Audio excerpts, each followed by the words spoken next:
What, Shane? Oh.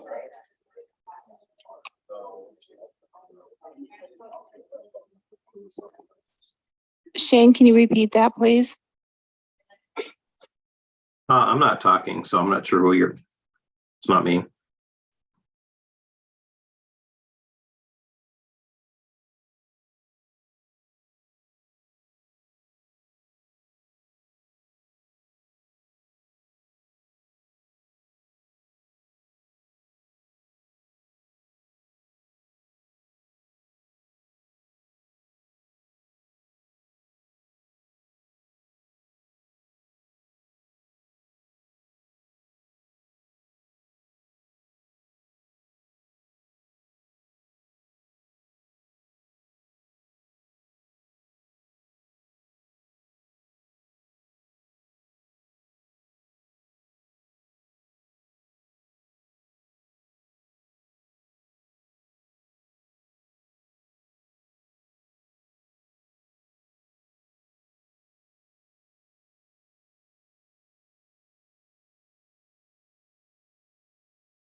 Ready? All right, I will bring the November 1st, 2022 Board of Education meeting to order. Roll call Kate Thomas, here. Troy Carr, Here. Deb Baker, Here. Jim Hansen is absent with notice, Clay Colomb, Here. Jamie Clapham. Here. And Michael Berkland. Here. And we have Scott Craig here tonight for the invocation. Hello, Hi there, how's everybody doing? welcome. That gives it to us. There we are. Good evening, everybody. How are you? Let's pray. Father God, we thank you for Rapid City. We're grateful to live here. What a great place to call home. And we thank you for our state. Father, we thank you for this evening and all that gets to transpire here, the decisions made. And I thank you for the wisdom that you give to this school board. Bless them tonight. Bless their relationships. Bless their service. And we thank you for everybody here gathered tonight in the room. And we look forward to good outcomes. And we thank you for this month and a Thanksgiving at the end of it. Sunday there, we remember as a nation how grateful we are to be a part of it. And we thank you for it. In the name of Jesus, we pray. Amen. Please join me in the Pledge of Allegiance.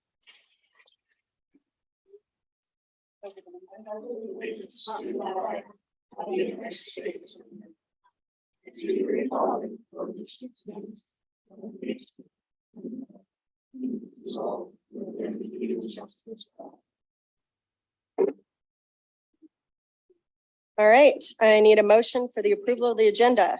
Make a motion. Deb? Play. All right, all those in favor? All those opposed? All right, we're on to sharing the success. Mrs. Swaggart, please. Hello, board. We have a lot of success to share tonight, and I know that you know that it was super important to me that we celebrate Rapid City area schools this year. And so I have been filling up the beginning of our agenda with all of our successes and our celebrations. I'm going to start tonight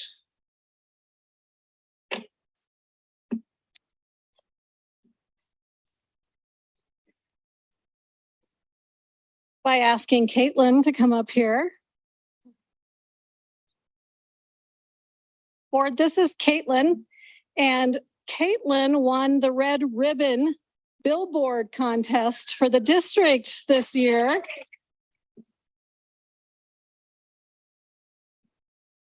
So Caitlin's billboard was on a great big sign the month of October for Red Ribbon Week, right? Did you get to see your sign? Yes. Yes. Would you like to tell the board what you drew? You don't know how to see it. What was in your picture? So there was like people holding hands that celebrate life, live drug free. She drew people holding hands, celebrating living drug-free. So we appreciate that. Really think it's fantastic that she joined us. Where do you go to school, Caitlin? Pinedale. So Caitlin goes to Pinedale.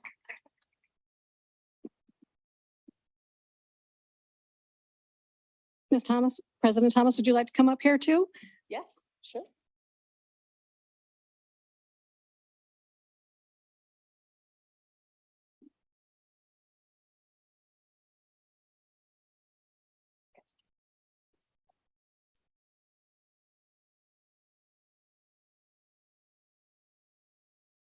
We got you a gift. And we got you this, but we thought you'd like that. But thank you.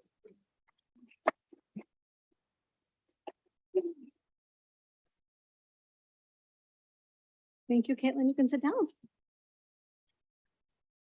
Next board, I would like to have Angel Lee come up here. Angel Lee is our Title VI Indian Education Manager. And you may not be aware of this, but today marks day one of Native American Heritage Month. And so we have a proclamation Rapid City Area Schools proclamation proclaiming the month-long celebration of National Native American Heritage Month in November. Whereas Native Americans are descendants of the original indigenous inhabitants of what is now the United States, the first Americans, and whereas the Native Americans are the first stewards of our environment, contribute to the unique identity of Pahasapa, the Black Hills, represent the early voices for the values that define our nation. And whereas Native Americans maintain vibrant cultural heritage, rich traditions, and hold a deeply rooted sense of community. And whereas Rapid City Area Schools has Native American Indian students representing various tribes and bands from across the nation enrolled as students. And whereas the Rapid City Area Schools commits to teaching through Ochete Sakowin Essential Understanding Standards, which contribute to improving schools' history curriculum, enhances students' identity, safety, and improve all students' cultural understanding. And whereas the district has committed to the progression and teachings of Native Americans both within and outside the school day through garnering partnerships with the Rapid City community and neighboring reservations to create sustainable projects and events rooted in cultural teachings and practices. And whereas Rapid City Area Schools joins others across the nation in celebrating Native American Heritage Month, committing to working together for a bright future. And now, therefore, I, Nicole Swigert, Superintendent of the Rapid City Area Schools, do hereby proclaim the month-long celebration of National Native American Heritage in Rapid City Area Schools to occur in the month of November. Be it further resolved that Rapid City Area Schools Board strongly encourages our staff and community to observe, recognize, and celebrate the cultural heritage and contributions of Native Americans to our country, our state, our cities, and our school.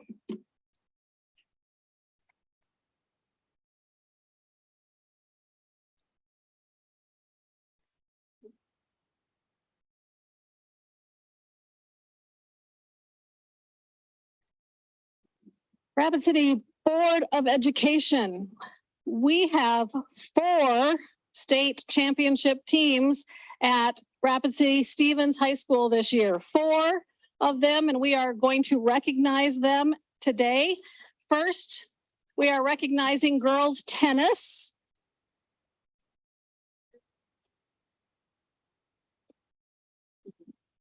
So we have Coach Jason Olson, girls tennis state champions. And Jason, would you like to say a few things? Yeah, Ryan, you want to talk?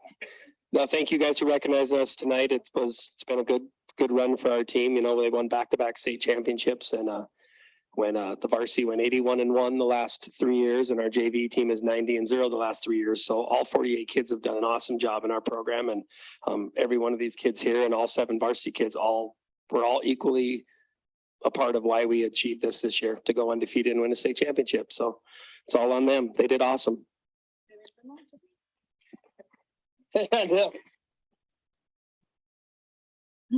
Jason, we didn't make any special jar or the water bottles that we gave Caitlin for her red ribbon poster, but we are going to give you this. You can display it with pride, we hope. This is from the Rapid City Board of Education and myself. Congratulations for bringing home a state championship to Rapid City Area Schools. We are super proud of you.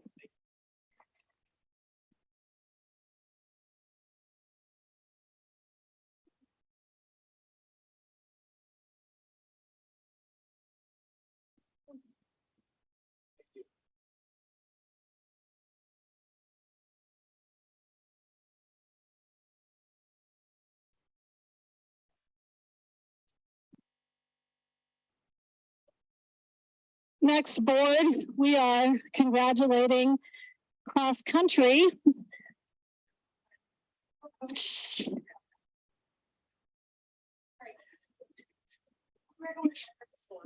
Sorry. I'm going to order, Shirley typed it in the agenda.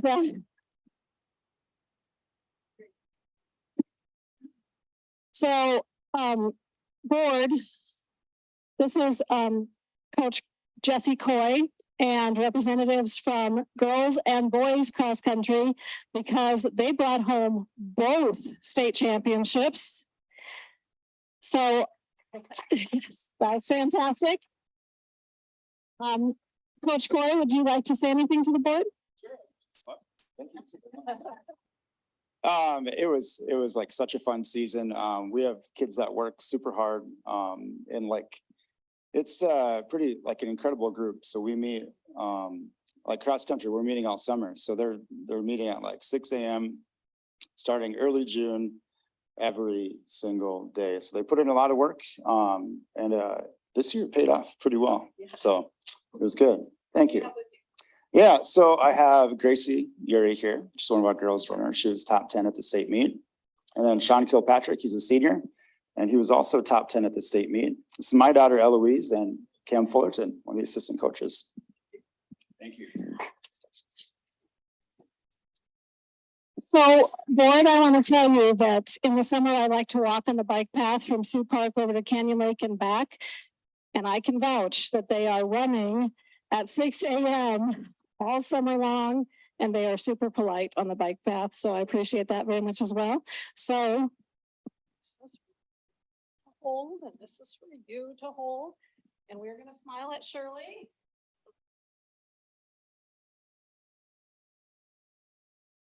Thank you.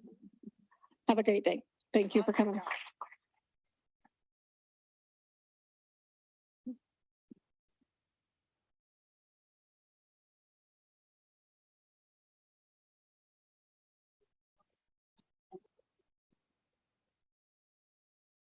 Hi there.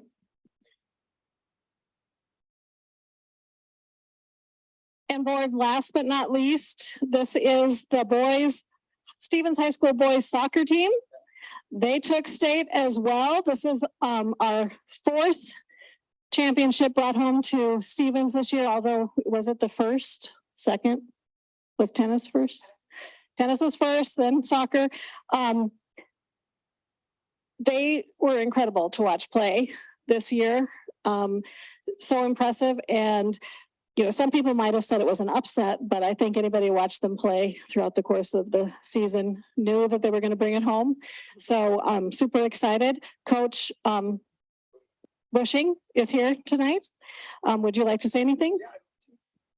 Thank you. First of all, thank you for having us here, Coach Fierro, the head coach, is unable to make it today because his nerve block just wore off from his collarbone surgical repair. So he's at home screaming. If you're all quiet, we might be able to hear him. No, but we're really honored on behalf of myself, who's one of the assistant coaches, and we brought two of our captains here, our only captains, Ryan Gahn and Keegan Blaha, who represented super well. We had 12 seniors on the team this year. So you're all going, uh-oh, what's going to happen next year? But no, I think we're going to actually have a really good team again next year because they learned from the 12 seniors, and this team was super special. We have been talking like the last half hour out there about how special it is. And we had lost the state championship 2 years ago, seeded first, lost to O'Gorman, number 2. Or number 8, right? They were number 8 in an undefeated season. We had an undefeated season up to that point. So it was just a crushing blow to us. I said, I've never been so despondent in my life. This year, we were beaten by 2 teams in the regular season. So first 6 games, we were 3-2-1, pretty mediocre. We went on to win the next 10 games, beating the 2 teams that beat us in the regular season and beating O'Gorman, who beat us 2 years ago for the finals, all in the tournament. So these guys stepped up, and they look like mild-mannered kids, right? But you don't know their superpowers. Keegan has the most beautiful slide tackle that you've ever seen, okay? And he won Defensive Player of the Finals. And as our captain, why shouldn't he, right? And this is voted on by 10 players who are watching the game live. Ryan here transferred from Douglas 2 years ago to play with us. He's already set the career assist record in 2 years, was voted captain by his team his senior year, which is pretty amazing, and was also won the offensive player of the finals and has really been the guy who turned us into a juggernaut as far as I'm concerned. So these guys, my younger son says, watch these guys walking down the hall and they look like regular people. You have no idea what they're capable of. And that's true for many others who play violin and so forth. Anyway, before I part, I wanted to say thank you for recognizing us and for acknowledging this. We couldn't do all this without Sioux Park to practice at, okay, which is funded. Bus trips to get to Sioux Falls, hotel rooms to get their meals and so forth. So there's a lot of the behind the scenes stuff that the school really, makes possible for us. And if it weren't for that, we wouldn't have a team. We wouldn't be able to bring home state championships. So thank you very much. Thank you. Shirley's going to come around and take a picture of us. We'll be on Facebook.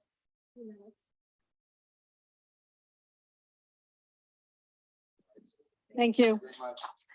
Thank you. Board, I would also tell you that Stevens High School is getting the banners updated with all these championships, and then they're going to have an evening of excellence that you will receive an invitation to, or we will celebrate them at Stevens High School gym. And with the Stevens, we can fit more people in the gym than we can fit in here. So we're excited about that. Thank you. I appreciate that. That's so wonderful. Want to mention that I'm so glad a Pinedale student won that, since I went there too. All right, now on to persons wishing to address the board. We have no need to change the time, so it's 5 minutes each. Issues that affect individuals or particular schools should be addressed at the building level, and then speakers should focus on their main points. And personal matters such as complaints that directly or indirectly identify any employee shall not be discussed. And our first speaker is Heather Fields. Are you sure?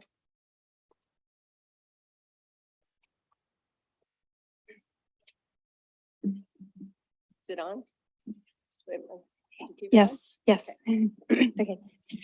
Good evening, President Thomas and board. I just want to thank you guys for your hard work in supporting our students and our schools and for listening to all of our public comments. My name is Heather Fields, and I am the chapter chair of South Dakota's newest chapter of an organization called Moms for Liberty. I also have 2 children involved in the Rapid City area schools, and I'm here to address you today for 3 reasons. First of all, I'd like to tell you a little bit about myself. My family and I moved here just 6 months ago from Georgia. A large part of the reason for our move was that we were watching our school district beginning to fall apart before our eyes. Prior to 2020, we lived in an area that promoted traditional values and high standards. After the elections that fall, changes began occurring rapidly.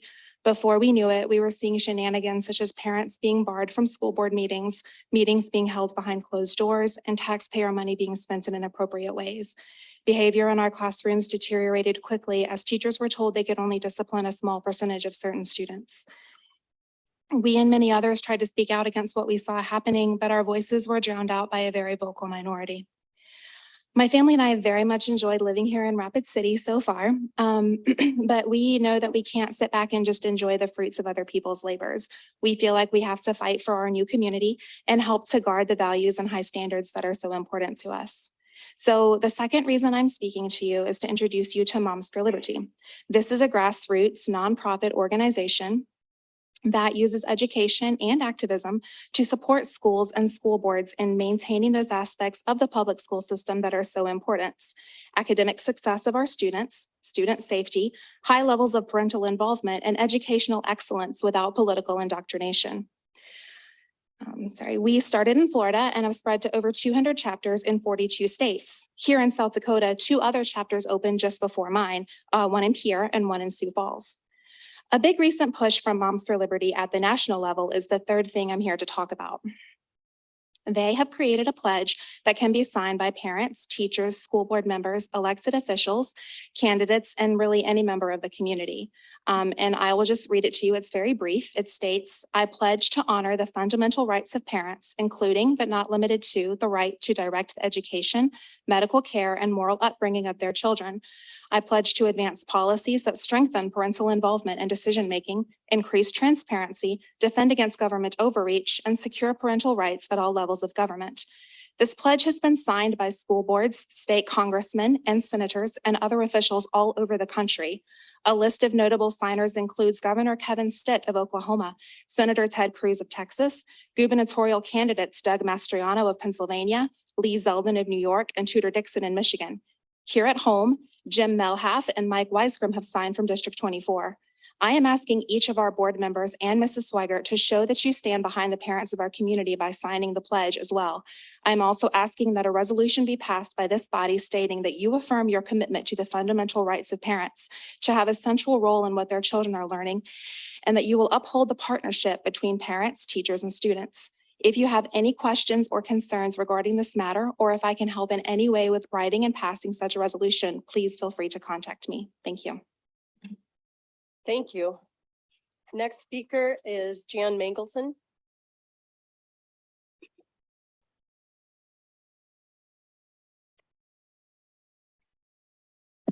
Good evening, board members. About a year ago, I noted the futility of the public comments as there seemed to be no response from any issues raised. Recently, you created time for responses in a section entitled Other. I appreciate that and encourage you to continue to do it after the comments before any speaker has left. In addition, one of the rules for the public comments is that there should not be repetitious. I ask you to enforce that rule as I have noted that some speakers are very repetitious. Thank you. Thank you. Next speaker is Sarah Gross.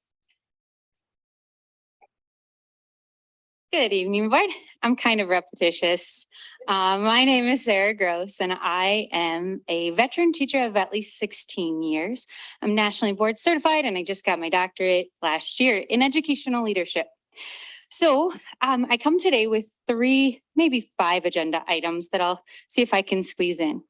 First, I absolutely love the sharing of success. That just warms my heart, and I think it's wonderful. So thank you, Mrs. Schweiger, and thank you, Ms. Thomas. I appreciate it. I'd like to look at item 11F from the agenda today. Last year, the Strategic Planning Committee was disbanded abruptly because of Dr. Simon's retirement, I think. There was a committee, it had met at least once, maybe twice. And if the board didn't want to write a plan without a permanent superintendent, I'm confused on why you would write one now. I looked up the company. It's out of Pensacola, Florida at $86,000. That's a lot of money. And so I would be hesitant to do it without a permanent superintendent in place. Here's where the repetition starts. But today I want to talk to you about the social studies standards again, because I don't know when the study session is. And so I need to continue to bring it to your attention. My little girl is in 3rd grade, and I've taught math for 12 out of the 16 years of my career, and I know in depth the math standards. And kids develop their ratio and proportion thinking in 6th, 7th, and 8th grade. It's the foundation for algebraic thinking. And so ratios are a big deal in 6th grade, and I taught percentages year after year to students. And so in the proposed social studies standards, standard 3SS 1B says, as preparation for study of the American Revolution, but not limited to the study, the student can demonstrate how taxes work using counters, drawings, or mathematics. This is completely inappropriate for 3rd grade students because they're working on multiplication and division. And they can completely understand the idea that you're going to give some away, and they've been to the store. They know about taxes that way. But I think in education, we talk a lot about a guaranteed and viable curriculum, and the span that teachers would understand that as would be, some would be teaching them this complicated algorithm of multiplying a number times 1.07. And that's not something that 3rd graders are going to be ready for necessarily. And then I would like a recurring section of my speaking to be tales from an ancient building. I work in an ancient building, and so my library doesn't have an air conditioning unit. I'm one of 4 rooms in my building that doesn't. And so I don't have anything going out my window, but many rooms have a portable classroom AC. And so now that it's not as hot starting tomorrow, that's just a lot of cold air coming in sometimes. And today in my own daughter's classroom, a wasp flew in. And if you can imagine the scene, there's like the teacher is there and they're getting their class set up and they're going through their lesson. And then this little, one eye goes over. now 2, now 3, and this wasp is there. And now you get like the hackles are up and you cannot proceed with the lesson. And so this is one of those weird side effects where we're introducing distractions by not having adequate air and heating at all times. And then finally, the first speaker mentioned a pledge. And I would say that a pledge is great, but I would hope that that group would also encourage people to volunteer in our classrooms. When you get in and you find out and you sit down with kids and you have that conversation, there is nothing like it. And so we can pledge that we're going to do that. But when we see what the kids are actually talking about and what the teachers are talking about with them, I think we can see that there's no need for an indoctrination pledge, because as you walk from classroom to classroom and you hear teachers reading aloud and you hear the math and you see the counters, or if you go to the middle school and you watch some science lessons, just getting into those buildings is so important. And so I think I actually stayed under my time. So thank you, board, for listening. And I hope you'll really consider 11F and maybe have a dialogue in front of the room, because it seems like a lot of money. And I'm so curious on who our next superintendent will be and who our assistant superintendent will be. And I would think that they would want a say in the matter if that was the thought last year. And then on that same item, I would wonder if those same people who applied from our community and went through the vetting process last year would be included in that strategic planning group. Because I know that I've talked about it before in my public comments, that we provide consistency and routine for so many people. And when we break that by disbanding a committee midstream, I think that we break some trust. And so I would hope that those people would be called back for that committee, because they definitely was an interested group that met. And so thank you. Thank you. Next speaker, Florence Thompson.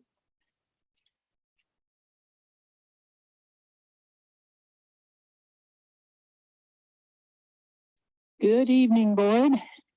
My name is Florence Thompson. I'm president of South Dakota Parents Involved in Education.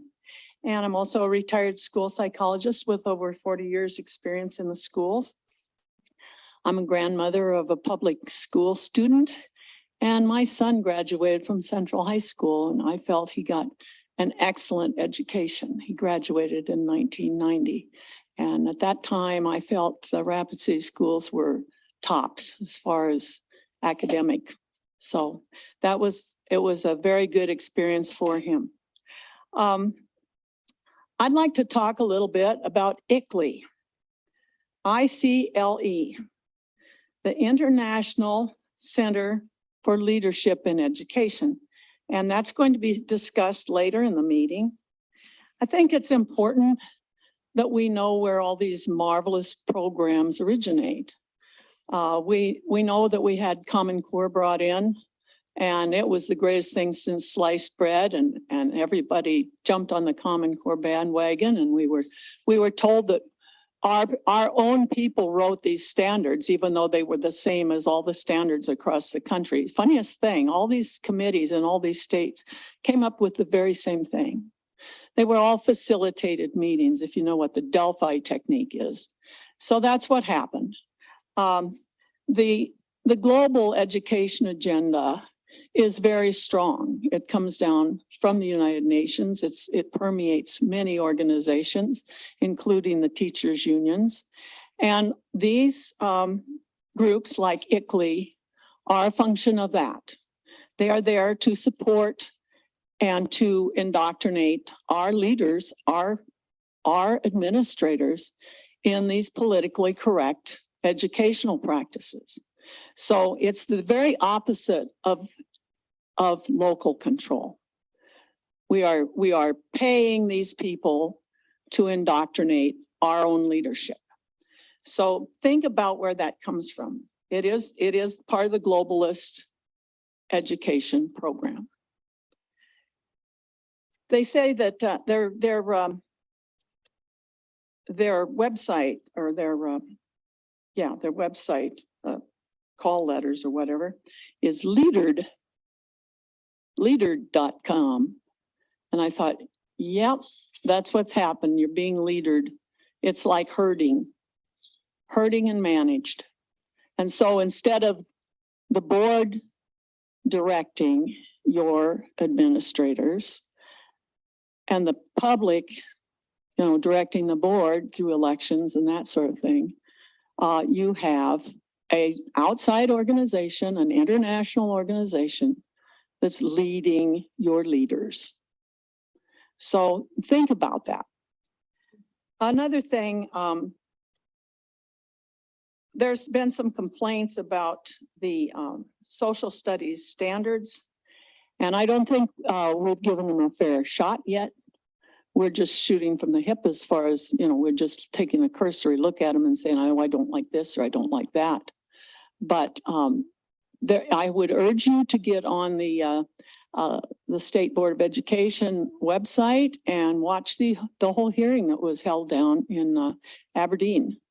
And there will be another hearing coming up, I believe, in Sioux Falls. I'm not sure where that one is now, but and there will eventually be one in Rapid City. So be prepared to attend that. The thing about the ICLEI is they support all the politically correct programs, social emotional learning. How did kids ever learn behavior before they were all controlled and they had goals written for it by Common Core? Our kids are taught values, attitudes, and beliefs by the school systems, which is uniform across all of these Common Core schools, and they're tested on it. So that's part of, the accountability. We still have the Common Core tests, even though everyone says, oh, we don't have Common Core in South Dakota. We have South Dakota standards. We all take the Common Core tests. If your school doesn't have 90% participation, you're going to get marked down. We need to get rid of those tests, and we need to have real local control of our schools. Well, thank you for listening. Thank you. And then last speaker is Diane McDonald.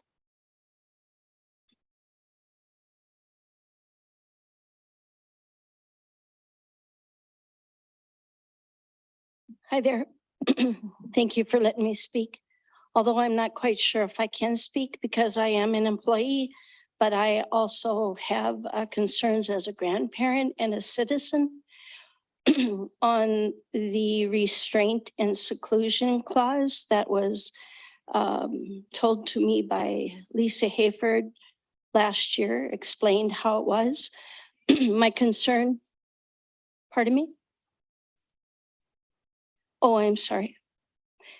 This is my first rodeo here, so my concern is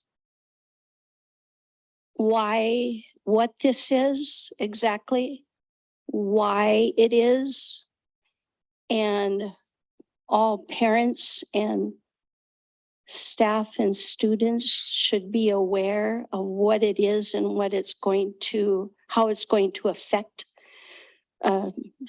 students and staff. And that's a real big concern for me, the way it was explained. So I'm hoping you can make parents aware of it, grandparents, citizens, all of us aware of what it is, why it is. And as it was explained to me just today, not even 2 hours ago, that it is not a working, it is proven to not work. There we go. So I didn't get an opportunity to put down what else I wanted to visit about. So if that's okay, I can. I'm very concerned why God cannot be spoken about. The truth of the Lord cannot be spoken about in the public school, because I know firsthand and have addressed it, my concerns, but was not given a complete, I've never heard a complete back, that we cannot speak about the Lord and tell the truth. However, the school for the last 4 years, all public schools here in the Rapid City area have been teaching an Eastern Buddhist religious activity every morning after the Pledge of Allegiance, the announcements, and what they're going to have for lunch and that kind of thing. It's one of the, each school has their own name for it. The one that I encountered was called Mindful Matter. And to me, I do not understand why we cannot talk about truth, but we put other things that are not truth into the hearts and minds of children, and staff are made to do that. Parents don't know about it because I've talked to parents. I've talked to several other staff members to get an understanding about this. And they're not sure why parents don't know. They don't know why it's happening. They're just something they were told to do. And it's just great concern to me. So if you would please check that out, and I would love to hear the answer for that. Okay, thanks so much for your time. Thank you. All right. We have no more speakers. We are on to other. Does anybody from the board have an other? Okay, go ahead, Mrs. Clapham. There you go. I'll be fast because I know we have a long meeting. Just really quick, it was a really great experience. Girls on the Run had their pilot program this year at Robbinsdale for the first time. And it was just a really great picture to see. We had Rapid City Police, myself as a school board member, the students, the teachers, Rapid City Fire, and just all the community coming together to support these girls. And they're training for a 5K in Sturgis in November, it is November, in a week and a half. So it's just really neat to see the whole community come together in that beautiful picture. And also wanted to just give kind of an above and beyond to a teacher, Mrs. Penland. She has taught at multiple schools in our district, and she had a student as a kindergartner who absolutely adores her and misses her because she left her school, and she took out of her Saturday to come to her birthday party to surprise her. And you would have thought it was Christmas. It was one of the coolest things I've seen in a long time. And that child hasn't had her as a teacher for 4 years, but she made such an impact. And just remembering every day that we have so many staff that are making that impact on kids, and to get to see that is just a really special thing. So just really remembering the impacts that all of our staff is making on our kids every day. Mr. Brooklyn. Thank you. I just wanted to speak a little bit on the ICLE. First off, the website is leadered.com, as in leader education. And just one thing I wanted to say with that is we've had ICLE come in. I've been in ICLE trainings. It is not indoctrination. It is how to help your students talk to each other, how to teach math better. It's not at all that. The other thing with that is, yes, they do talk about some social and emotional learning topics, but we're hearing from our community that we need help with behavior. You cannot have one without the other. Learning about behavior is learning about social emotional control. We're helping these kids to manage their anger, to manage what they want to do. That is what social emotional learning is. So we can't not have social emotional learning and address behavior. And then the last comment I just wanted to say was with the social studies standards, those are not written in South Dakota. They are also a direct copy of Hillsdale. So I don't understand how we can say that social studies standards are local control and have a carbon copy from another state. Thank you. Bishop Carr. Good evening, everyone. Thank you, Ms. Thomas. I wanted to address the comment about repetition. If my understanding about repetition is right, it's things that are repeated within a particular board session. So an example, if you have 10 speakers, the first speaker gets up and says, Bishop Carr is just a wonderful person. He's just fabulous. Okay, that's good. Then the second person gets up. Bishop Carr is just a wonderful person, right? So after the third person, then somebody, I probably wouldn't stop it, but somebody else would say that's repetition, but a person does have a right each different meeting to talk about the same thing if they wanted to. About the strategic plan and the hiring of a superintendent, that is the plan. And it does make sense, obviously, because that superintendent is going to have to buy into the plan. So that is a goal that we will have a permanent superintendent will be a part of this strategic plan meeting. I had a chance to visit Miss Carrie Huber, who is the U.S. government teacher and AP government at Stevens High School. And I had a wonderful experience. I actually learned something. I went to school and learned something. She had the kids do current events on Friday. And I learned about the student loan forgiveness application window that started. And so I'm going to be looking that up because I've got some to do. And so that was wonderful, wonderful class. And I thank Mrs. Huber for inviting me to come and do that. After that, I took an impromptu tour with Principal Hefner. So that was wonderful. I was really jittery and nervous. I'm a cobbler for life. And I put 4 cobblers through Central. And so it was interesting being able to tour the building. So thank you for your hospitality. That's it. Mrs. Clapham. It just reminds me. Sure. On the student, another thing that's probably not clear is there's also like how to get to the strategic plan as far as like how to do surveys of the community, how to build the strategic plan. So it's not just the strategic plan in itself, which may not be clear. And I know we're on the end that we've been talking about before. There's actually a lot of other pieces to Studer besides strictly the strategic plan. But I do also hear the planning committee and that people are invested, and I don't want people to feel like that is not heard as well. But yeah, it's a little bit broader than just the strategic plan. And I realize that we have backstory that the public. To that point, the Studer actually does some of the things that the ICLE does as well for a much lower price. So that's just something that company can do as well. The other one is an information item to see what it is they provide. Did you want to comment at all? You can. Thank you, President Thomas. I was just going to talk about the strategic planning. We're hearing a lot about how our current strategic plan is 2 years out of date. And so like everything, we can't decide to build a building and have it ready next year. So very much like that, I believe strongly that it is my job this year to help get the board ready to do the strategic planning work moving forward so that we are not 3 or 4 years out of date on a strategic plan.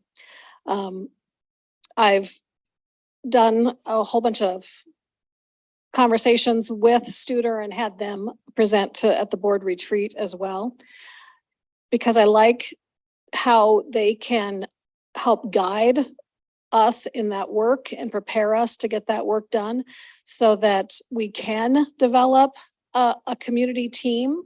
Studer is very active in helping us create the work that would empower the whole entire community to help write that strategic plan instead of a strategic plan being written and presented to the community. So I just think that we need to start preparing for that work so that we are not months behind moving into the future.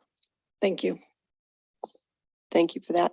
It looks like Mrs. Seals, did you have something to comment on?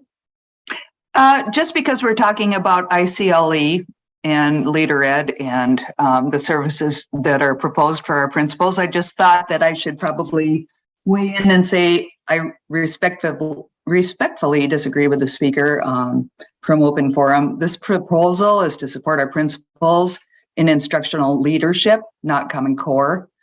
ICLE has contracted with Rapid City Area Schools for 8+ years. Most recently, they completed our comprehensive needs assessment. Prior 5 years back, they did a comprehensive needs assessment of all our Title I schools. They're held in high regard by our principals. They trust ICLE, they value ICLE, and if we value our principals, we need to bring them the highest caliber of mentors that we can. ICLE's proposal includes coaching, virtual cohorts, and 230 hours of consulting over a calendar year. If the proposal is approved, we would anticipate starting in January 23 and concluding in January 24. The consulting is on areas that the principals self-select. They diagnose their own needs with some tools that ICLE provides, and they go from there. Not all our principals are in the same place, just as not all of our teachers are in the same place. Additionally, this bill includes model schools for all 23 of our building principals. It's not unheard of to pay for about $4,000 for that conference, and we have year after year after year. These 23 principals would go completely paid for as part of this contract. I would add that the cost per principal is about $6,000. However, the cost of attrition of a principal exceeds $20,000. And I can give you the citations on those if you would like. I think it's important that we respect our principals by bringing in well-regarded experts. And ICLE is certainly a partner that is held in high regard in our district, as is Adam Drummond. The last thing I would probably add is this is not a general fund budget item. This is a Title II-A budget item, and Title II-A can only pay for professional development for teachers and principals. Because of our crippling subs shortage, we do not spend our Title II-A funds as we have in the past with our certified staff. They don't want to work after hours, and I understand that. They can't be subbed because we don't have the subs. And so each year I have an unexpended balance that is really not being utilized, obviously, to its intended purpose. So this bill may look large, but I certainly have that much plus unexpended in Title II-A over the last, I would say, 4 years since the sub shortage really came to a head. So if you have any questions, I'm happy to answer. Well, is this part of what you'll be talking about under the information? Only if you bring it for questions. Since it's informational, I was not planning on talking. Oh, okay. I guess that's where we'll ask our questions about it. Okay. Thank you. All right, student representative reports. Megan Ju from Stevens High School, please. Good evening, everyone. Thank you for being here. Once again, I'm Megan Ju, and I'm Stevens High School's student representative. So I'll just give a little report tonight on what Stevens has been up to in the past 2 weeks. In advanced art, which is a project-based learning class, students met with Jana Schenkel from D&M Ag Supply, and the students are currently working on designing and creating a mural for their business. Last week, the art students met with a guest, Erin Percy, who is a professional muralist, to learn how to begin creating their mural for D&M Ag Supply. And so this is a very fun and exciting project for the advanced art students.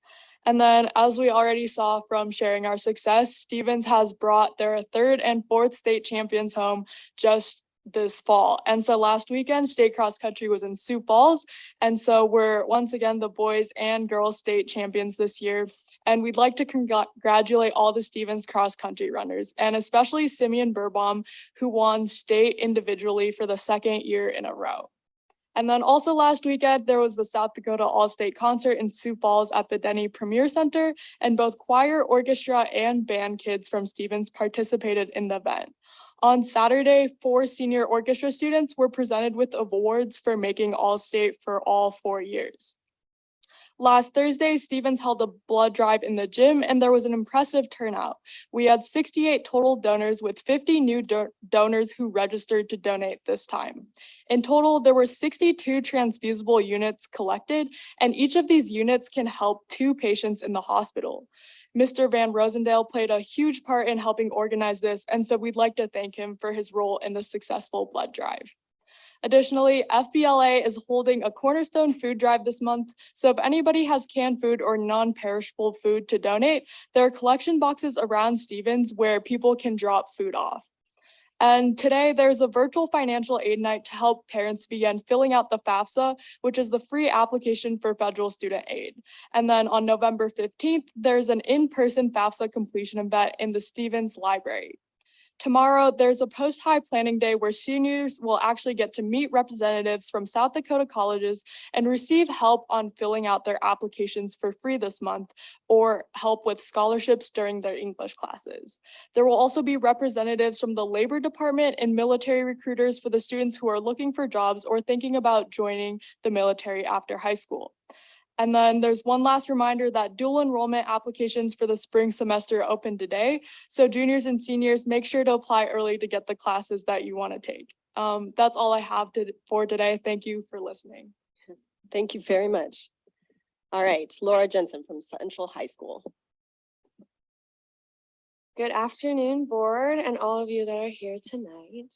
I hope you all had a happy Halloween and are enjoying your Dia de los Muertos.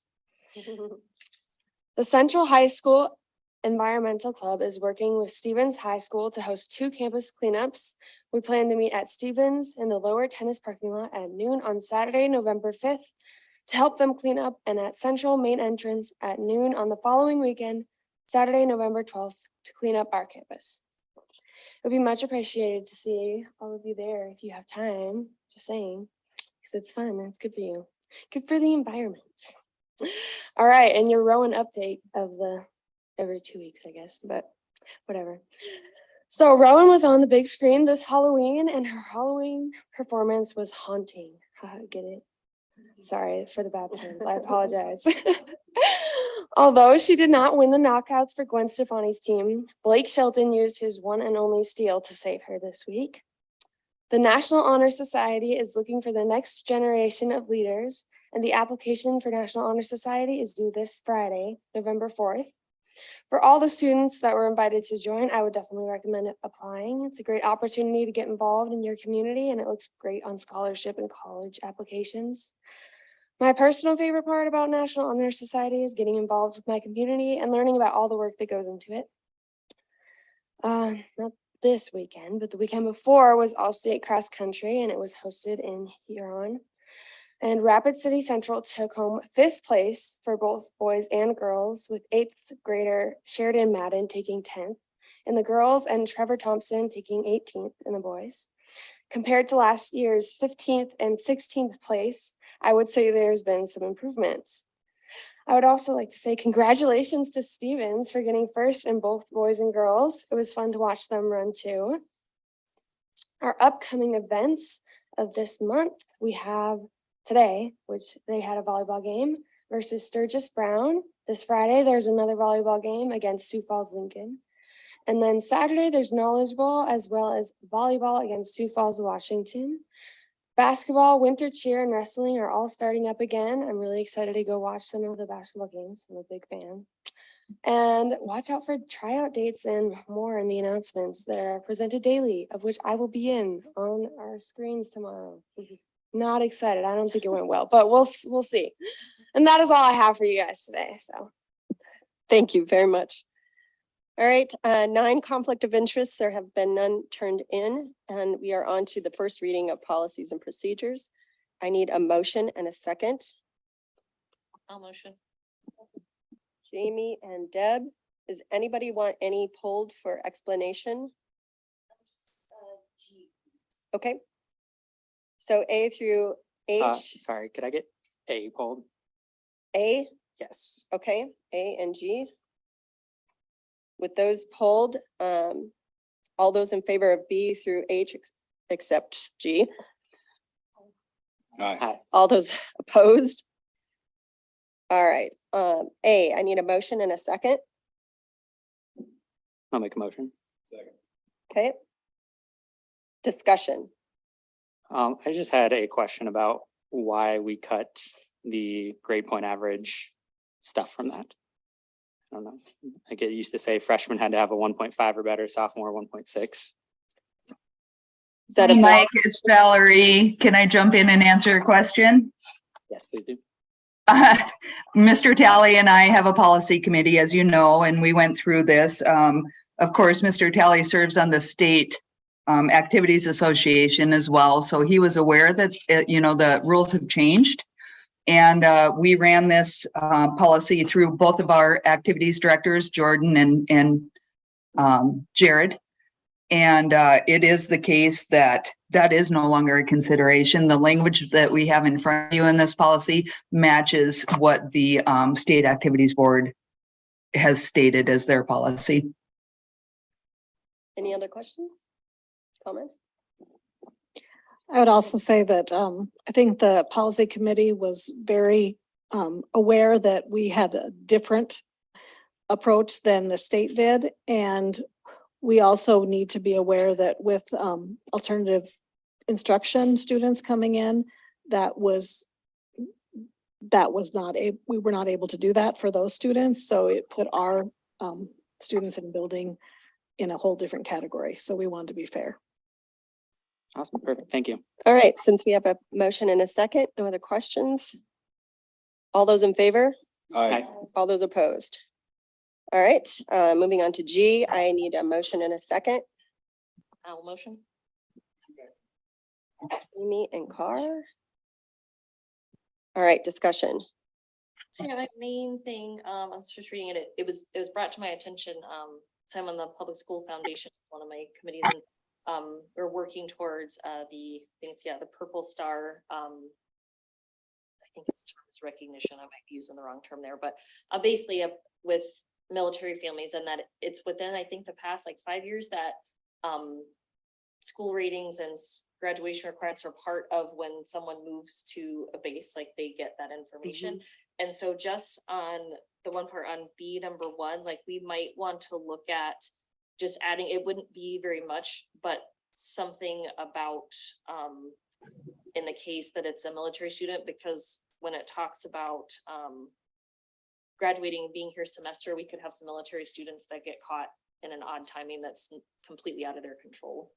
And so if we put some sort of language, and I'm not even sure the exact language, but I just think it would be prudent of us to put something there to help support those military families, and particularly seniors if they get kind of. So I forwarded this email as well to Mrs. Seals, and so I'm hoping that she can speak to this as well.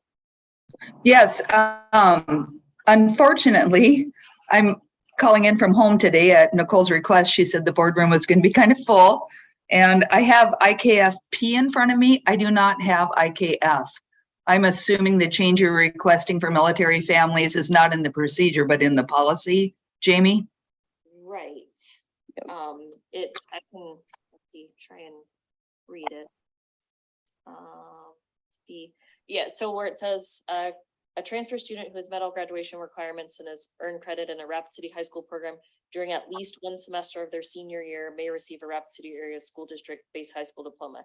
And then some of the information from military, it basically says, like, if a student was to move with, 3 months to go in their senior year, that there would be kind of collaboration between the school that sent their sending school to ensure that they get their diploma on time. Oh, absolutely. And that is practice, but I will delineate it in policy. Can you give me the letter and number, please? It's B1, and I can email you too, just the information that I got from the military liaison at Ellsworth. Just, they said the language it uses. Thank you, Jamie. That's the disadvantage from doing this at home. You don't have 2 screens, so I'm just looking at you all. But I will get that taken care of before next reading. Awesome. Thank you. Kate, President Okay, Thomas, yes. sorry. I would also say that because they transfer with courses in progress, they would be considered a semester student we would put them in the courses they needed, or the courses they came with. They would finish with us. If we didn't have a course that they had been in, we would make accommodations to the best of our ability using our online program, Edgenuity. And then if we had any requirements that they did not meet, we would work with them to get those taken care of. So it has never been an issue for a student transferring in with courses in progress that would be considered the semester. So I need a board member to motion to have an amendment with the wording that Val will come up with. I will motion to table it until. No, just a motion to change the wording in it or add wording. Motion to amend it and before next meeting. Okay, I need a second. Okay, Oh, my mic was on. all those in favor on that motion? Aye. All those opposed? All right, that passes with the language change. All right. Approval of the consent agenda. I need a motion and second. Second. Okay. Does anybody want anything pulled? I do. Okay, I would like to have item B pulled, please. B, B, and F. All right. With those two pulled and we have a motion and second. All those in favor? Aye. All those opposed? All right, B, I need a motion and a second. Deb, Second. Clay. Discussion.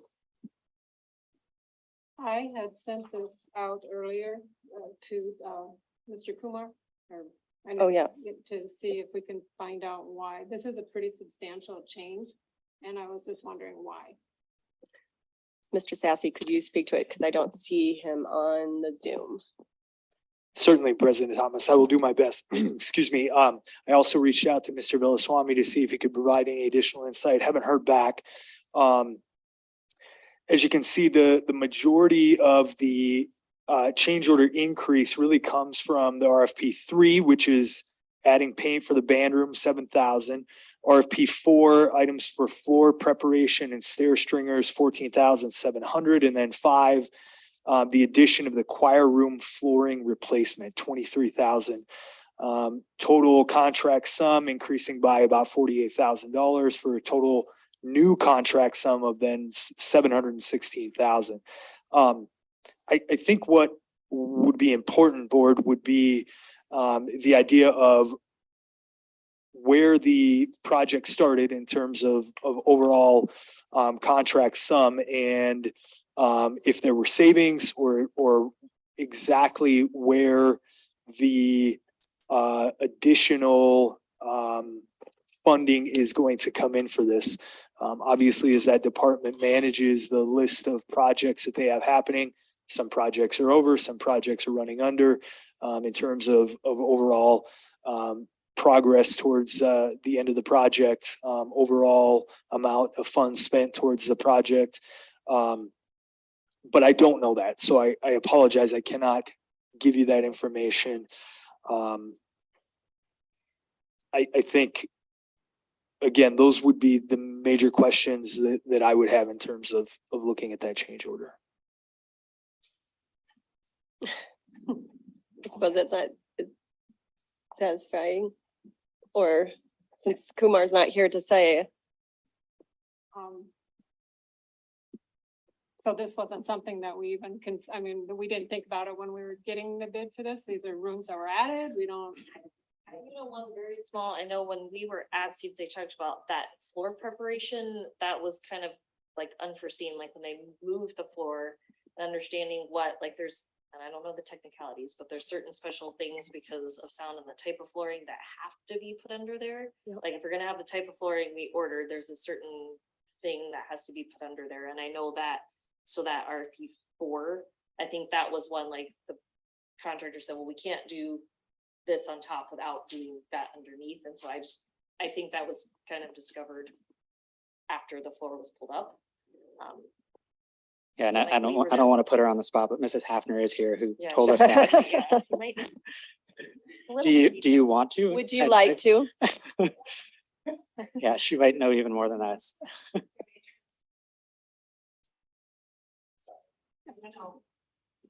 No, I'm happy to help any way I can. Okay, so this is about the choir room, correct? There was a mistake that was made in putting the carpet in. And so because of the, and Kumar may correct me if I've had a lot of emails on this. So we requested a certain flooring. Somehow that did not get done by an outside employee of the company that we were using.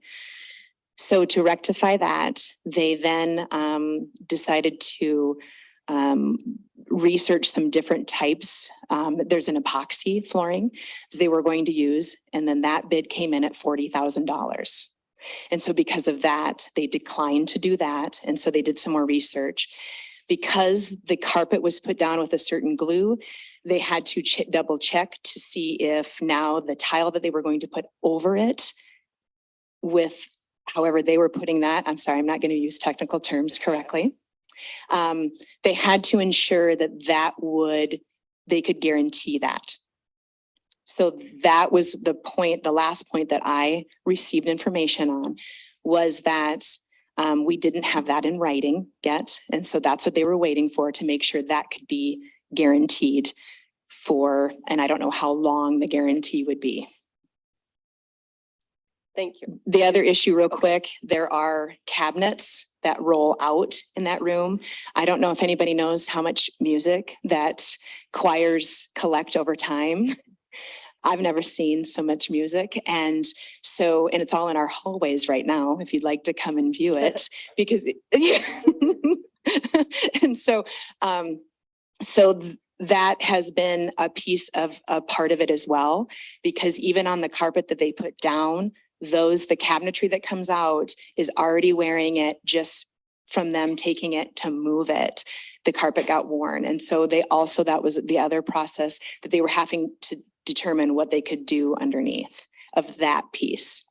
So there were multiple issues with the area. Okay, thank you very much. Thank you. Appreciate that. All right, so we have a motion and a second without any other questions. President Thomas. Yes, go ahead. One more quick comment. I think really good questions.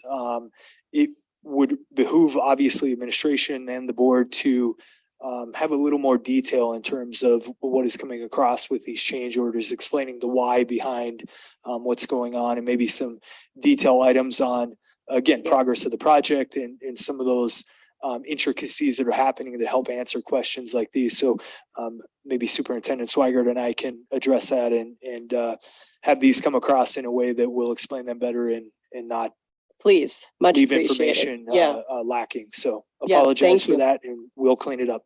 Thank you. All right, so we have a motion and a second. All those in favor? Aye. All those opposed? All right, and then I need a motion and a second for F. All right, discussion. I just need clarification on the length of time of the recommendation. Is it just for 1 year? Thank you, Bishop Carr. The way Studer operates is that they guarantee this rate for multiple years, but we can cancel at any time. So instead of, if we decide to move forward with them another year, that they might raise the rate. So they're locking in this rate for us for multiple years if we would decide to continue working with them. But they will not raise the rate on us, but we can cancel at any point if we feel that we are not successfully working with them. Okay, I'd like that clarification added to the recommendation, that will either prove it for 1 year, 2 year, 3 years, that will prove it every year, just some type of term. And my second question is I'm assuming that the annual 14% is 14% of the 86,000? Yes, Okay, and that is in that quarterly amount that is included in the Okay. document. the 14% is in the quarterly, amount. yes. Okay, all right. Question, is it in the contract what he's asking to be added? Yes, it does say Okay. in the contract that it is, can be canceled at any point I can pull it up, hold on. But it doesn't say what we're going, if the contract says that it's for 1 year. a length of time, I think we need to I either think have it in the contract or have it in here, how long we're gonna initially do it.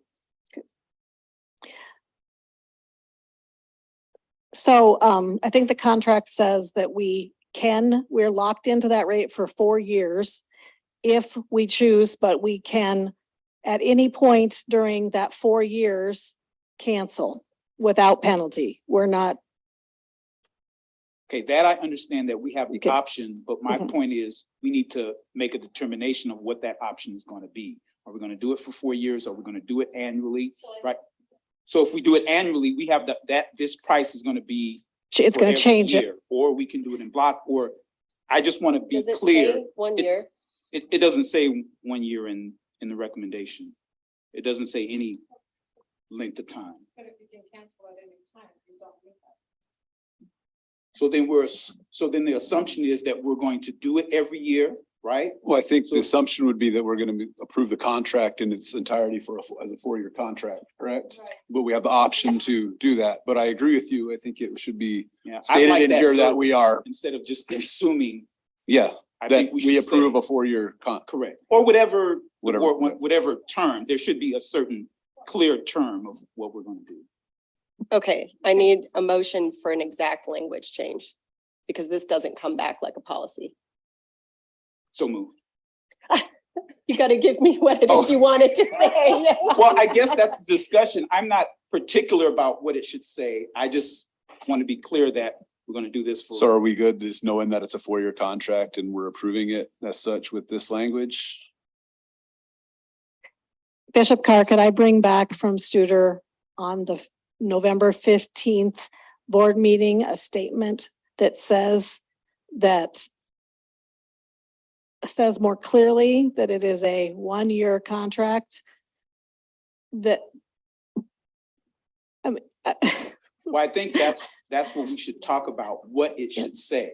well, if we do not agree to a 4-year contract and we decide that we are getting what we are paying for from them and we want to move forward with additional surveys, or if the strategic planning takes us longer under a new superintendent, they would, if we don't approve it at this rate for a 4-year locked in, then we're saying that after 1 year, they could come back and they could charge us $120,000. Okay, so then we need to lock it in for 4 years and say, we're locking in for 4 Yes. years with the option of not only doing it for 2 years. Okay, I'm fine with that as Yeah. long as it says that somewhere, either in the contract or.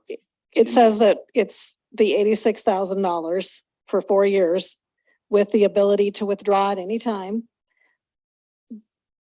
And I mean, from conversations I've had with Studer, the point is that they like to have this locked in for us, so we know, so that it's not like a balloon payment on the house. That we're not gonna, Coy So could the probably do a better contract job. says that we're locked in for 4 years. We have the option for 4 years The unless we price is opt out. guaranteed for 4 years. is Price what is you're trying to guaranteed for say. 4 years. Go ahead, Mr. Sassy. I think maybe a point of clarification, excuse me, would be, so the pricing portion is locked in for a 4-year period. The timeline for the objectives would be 1 year, correct? In terms of their deliverables of the contract. And then, as you said, if the process extended or if the wish for the board was to continue that relationship, then that pricing would continue to apply. Is that maybe a better way of restating? My understanding is that I will bring it forward every year to the board to be approved to continue that work. Okay, so I'm fine with that, but it needs to say that on here, that every year we'll decide to renew or vote or whatever the language is gonna be, that we'll do it. So annually. you want to amend this particular? Okay, I- to I say have that we power? will I can have, do that?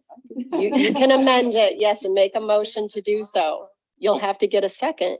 Do you have the verbiage? Because I think I might have something that will work. Okay. If we just add at the very end, I guess this is a motion, to add a sentence at the very end that says, this is a guaranteed rate for 4 years. The contract will be reevaluated annually. There you go. You got that? Second. You got that, Shirley? Okay, with that motion, all those in favor? Aye. All those opposed? All right, back to the original motion to approve of it. All those in favor? Aye. All those opposed? All right, on to the reports of the superintendent. Starting, I believe, with Brown and Brown Benefits Plan. Go ahead. Yes, board. We have Brown and Brown here to give us some updates on our insurance and where we are standing for the year.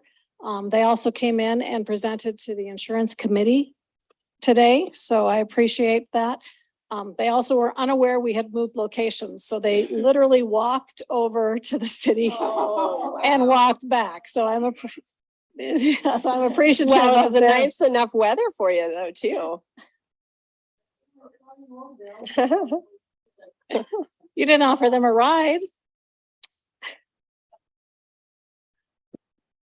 Gonna try to.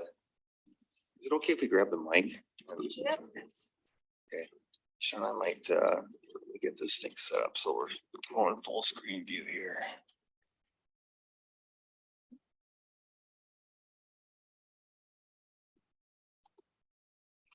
Okay, is there a way I can get rid of this? It's on. That's fine. Okay, Sean, do you want to advance the screens and maybe do some highlighting here and some of this stuff? Thank you for board members for the presentation today and so forth. What we wanted to do today is go over some of the annual costs review for the benefit programs and, you know, share some high level commentary on that. What we have on the screen here is in the blue column, this is the plan year end, excuse me, that ran last year. I can't see what I'm doing here. Okay, we've got about 17,600,000 of claim costs that came in. Product of that is on the medical and on the prescription drugs, but then we also had about $1.3 million or so in credits that came off the stop loss insurance. So if you look at, and Sean, if you can highlight this, the 108.03, 108%. So in other words, our plan ran over budget by about 8% this current year. And it looks like we lost the, yeah. So the prior year, the budget, we ran favorable to budget on claims by about 3%. We ran about 97% of budget. So the main point of this is that, you know, this most recent year, which completed, we ran a little hot, primarily due to some increased claim trend. Claim trend's around 9% right now. If you remember, probably last year or so, it was around 7.5. A lot of this has to do with inflation. And I think we all understand that. Consumer price index went up from about 3% to about 8% since February of this year. Typically, the CPI or the medical inflation rate runs about 3 times the consumer price index. But right now they're about matched. So there's a lot of uncertainty in terms of what might be happening going into next year.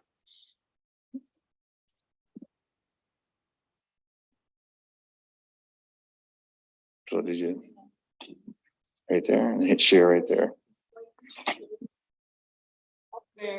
Okay, so the next page, you go with this. Okay, so this on this page really kind of shows the change on a per employee per month basis. What we simply do, the yellow column is all the prior plan year, the blue column figures are all of last year.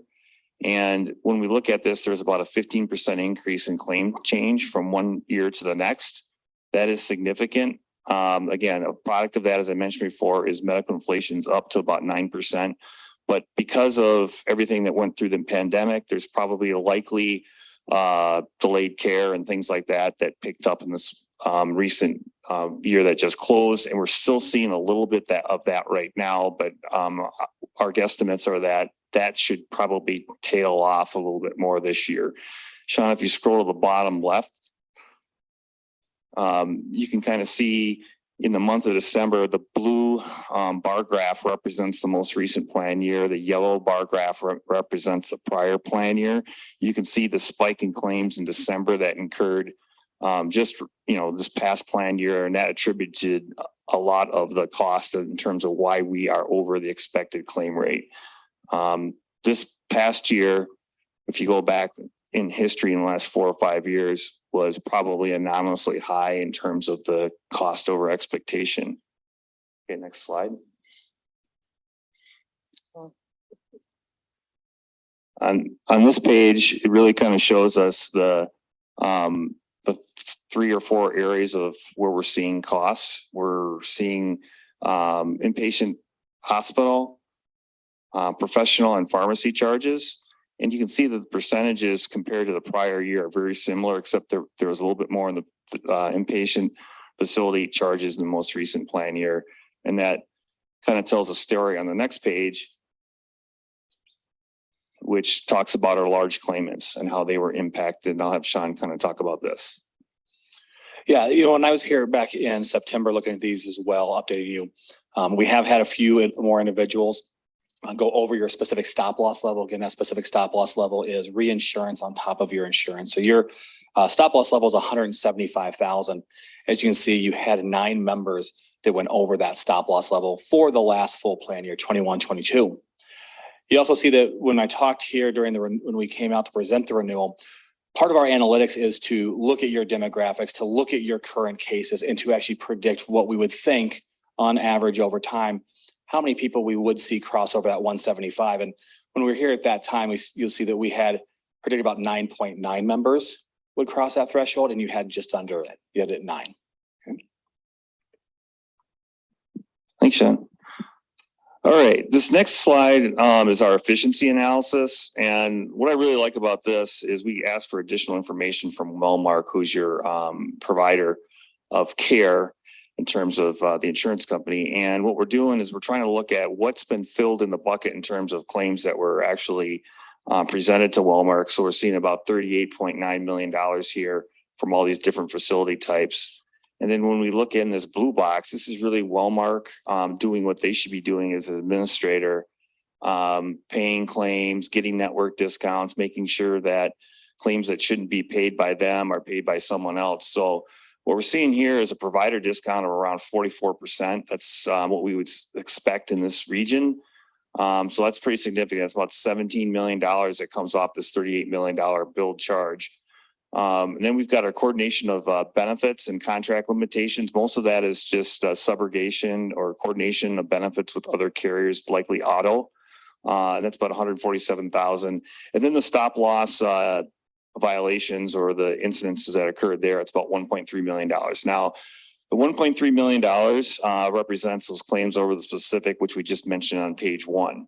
So when we take all those things together, we're looking at about a 40% savings rate. So that takes down the billed charge rate from 38 million down to 15 million. Let's call it $16 million, leaving us with a net eligible charges of 21,724,000. So all of that then is what is then eligible for what we all pay in terms of plan design with the district. So that's where that yellow box comes in. So you've got your medical plan that's comprised of deductibles, your out-of-pocket maximum, your copays for, pharmacy and office visits. So collectively, the staff absorbed about 12.7%. And that's right in the norm of a good plan in terms of where we see that. So that results in a net paid amount of $17,581,000. That was the total claim amount that was paid by the district from what was presented to Wellmark. Now, just one note on the claims themselves, that $17,600,000, that in the total cost budget, that represents about 89% of the district costs. So clearly claims are the most, significant portion of the overall budget for the healthcare plan. The other 7% is the cost of the stop loss that pays for the catastrophic claims that went over the stop loss limit of 1.3, and then 7% on admin, or 4% on admin, excuse me. So that's the portion that Wellmark, you pay Wellmark for the network, customer service, and those types of things. All right. And then the very bottom here, this 45.1%, it just simply means that dollars in versus what was net paid is about 45 cents on the dollar. And that's a target level that we think is appropriate. Okay. One other slide in terms of the claims here and just overall costs. We kind of looked at, the cost that the district pays on claims. Now we're kind of pulling things together here in terms of what does the district share look like to the staff share. And really, it looks like it's a 64-36% mix. So the district picks up about 64% of the cost. The staff picks up about 36%. And what that 36% really is contributions made from payroll deductions, what we all pay. And then what we just went over, the numbers that the staff picks up on the plan design for deductibles, co-pays, and co-insurances. So that's the split. And when we look at the bar charts in the bottom, there's only really one benchmark that's out there. It's the Milliman benchmark. And we can see that the average is about 58% for an employer and about 42% for employee pickup or burden. And the district looks pretty favorable at 64-36. The prior year, it was 62% district, 38% employee, if I can read that correctly. So it looks like this most recent year, staff picked up less cost, but that's only because we exceeded the budget on the claims by about 8%. Okay, Sean, you want to take that? Yep, the dental's always been pretty well funded and runs really efficient. Just real quick on this slide, nothing really stands out as a point of concern in dental. And in fact, we like what we see. When we look at where the costs are at in the dental plan, we see the diagnostic and preventative, and then your regular restorative are your top two costs. And this is what we want to see. We want to see general utilization in that dental plan. So as a result, we do know that although South Dakota did not shut down during COVID, we did see more dentists take in less patients during that time. So it's not was not a surprise at the bottom here to see that the per employee per month cost did rise 11%. As we'll talk on the last slide, that's one of the reasons why we did experience an increase on the dental renewal this year, 5% after having a good couple of years of flat renewals to help keep that plan running efficient. And, we see the dental trend is at about 5%, but we know, again, that's trending up because of a slight flood back into dental. And we're seeing those dental claims go up a little bit during this last plan year and then into the first part of this plan year as well. All right, thank you, Sean. Next slide. This is the medical funding analysis summary. And we like this because it really kind of shows how the budget is trended last year, how favorable we were to budget. And gives you a little bit of, compared to the prior year, so a little bit of trend information. So how we sort this out is the first column up here is the first section is really the funding of the plan. So we're looking at district contribution dollars, and we're looking at what the staff contributed in the form of payroll deduction. So the combination of that was about $19,420,000. You can see where we were the prior year, about $19,566,000. Again, we have a little bit of a population difference this year. We had dropped some membership. Plan expenses were about $19,785,000. So how we got to that is you had the fixed costs of the admin and stop loss. That's $2 million. We had a very strong RX rebate credit of $1,516,000. So our total paying claims are actually $19 million, as we mentioned before. So you could see what the net cost was on the expenses. So the difference between what the plan was funded at from the budget rate perspective and the expenses was about 1.9%. It's called 2% over budget. Not bad. It was that means we're at disfavorable by approximately $365,000. If you look at the prior plan year, we were favorable to budget by almost $862,000. And do you remember what the year was? 2019, 2020 was actually favorable to just under $1 million at $962,000. So for the 3 plan years of 2019 through 2022, we've actually seen a net increase favorable to budget of $1.8 million. Okay, so then we get to the very bottom here, and this is really kind of showing us the difference, the difference of this, favorable versus unfavorable piece and a cost per employee per month. So our trend difference is about 15%. So we're looking at about $112.10 increase per staff member in costs from last year to this year, or 15% increase. You can obviously we're 2% over the budget for last plan year. Okay, and then I'll have Sean kind of wrap things up with the renewal summary. Yep. So just a real recap, and actually I'm gonna go back one slide, just as a reminder, since when I was out here last time presenting to you all at the other building, which is not that far of a walk from here. It's beautiful, actually. Real quick to point out, we told the wellness committee this as well. We can't take just a couple months and use that as a trend. However, we do look, when I presented back to you in September, that per employee per month cost increase was 153. So it's come down to 112. That increase is a 15% now, is over 20% when I presented to you.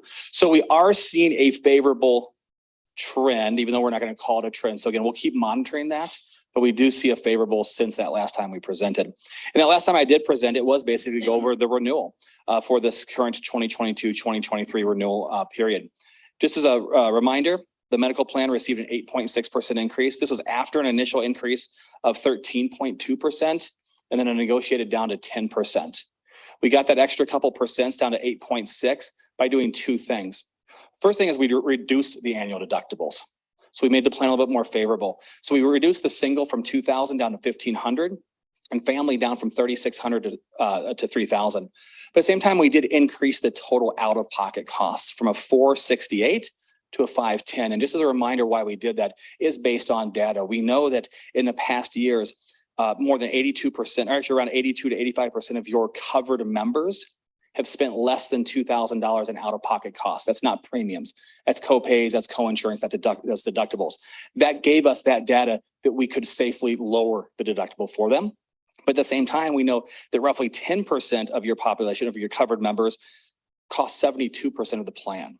So it's not to punish high utilizers, but it's to make sure that plan is fair and equitable across all utilization levels, and no one is subsidizing the others. So by doing that, we got that increase down to 8.6%, which is slightly below trend. Dental, as I mentioned, we did increase that by 5% after a couple of years of flats.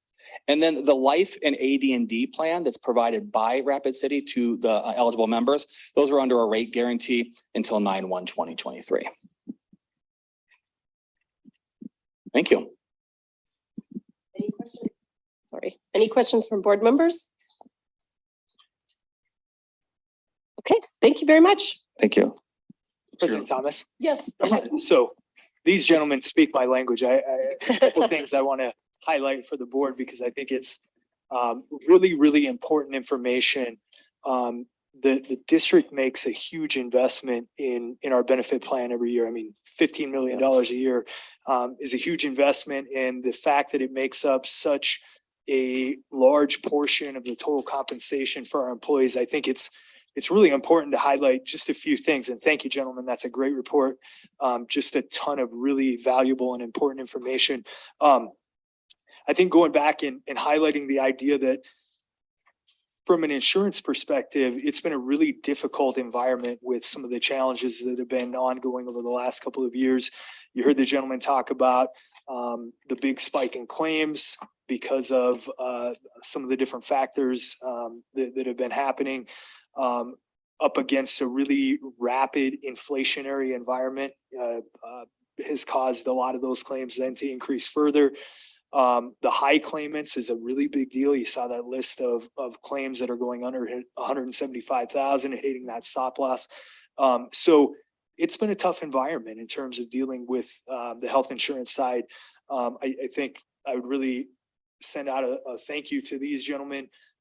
If you don't understand their role, they are basically, with all due respect, guys, the middlemen in our structure. So they ultimately help us to manage the plan, find the providers, and find the best value that we can in that plan. And so they've done a great job in helping us deal with those things. I think it's really important to reiterate the idea in terms of the cost breakdown that they talked about, that claims make up 89% of the overall cost of that program, with 7% then to the stop loss side and only 4% of those costs to administration. That's a big deal, and that's always a number we want to keep our eye on in terms of is that administrative cost growing? Is it shrinking? What is it doing? But you can see that really the plan is driven by claims, and that's what we want. I think it's important to highlight the 64-36 split between the district and the employee, that it's one, over the benchmark, and two, increased over the last year, again, in that really difficult environment. So I think it highlights the idea that, again, that's a really important area for the district, and we are putting financial resources into dealing with it. And then lastly, just Sean's highlight in terms of, you know, the struggle in managing a plan, especially when you have an unfavorable environment like we've had, and we see premium increases happening, is trying to structure the plan to effectuate benefits to the greatest good. And so really important data that these gentlemen bring to the table is like the idea of the deductible and how many of your employees are actually utilizing the full deductible. And is that something that you can play with and offset some of the premium increase? So, increase. So those are all factors that we are discussing as that we're seeing what's happening with that plan throughout the year, and then ultimately bringing the renewal information to the board and trying to get the best value both for the district and for the employee. We are in the same boat, so to speak, in terms of the district and the employee. What's good for one is good for the other. We want to hold those premiums down, and we want to give them the best value that we can. So just some thoughts I wanted to reiterate. I think it's really important from the financial side that you're aware of how big of a deal this is and how much time, effort, and value goes into it. So I really appreciate that, Mr. Sassy, because a lot of times that can kind of start to phase out. Like, I'm not sure exactly what that means, but we don't also want to go into detail about what every detail means. But we do know that you're not just like a middleman. You are trying to make sure that everything is fair for all of our employees. So Most of the time when we're here, that's true. Yeah, right.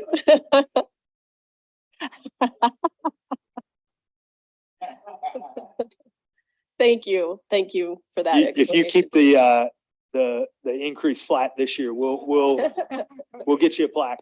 We'll put you on Facebook. But we ordered up really fantastic November 1st weather for you that allowed you to walk back and forth. So. Thank you.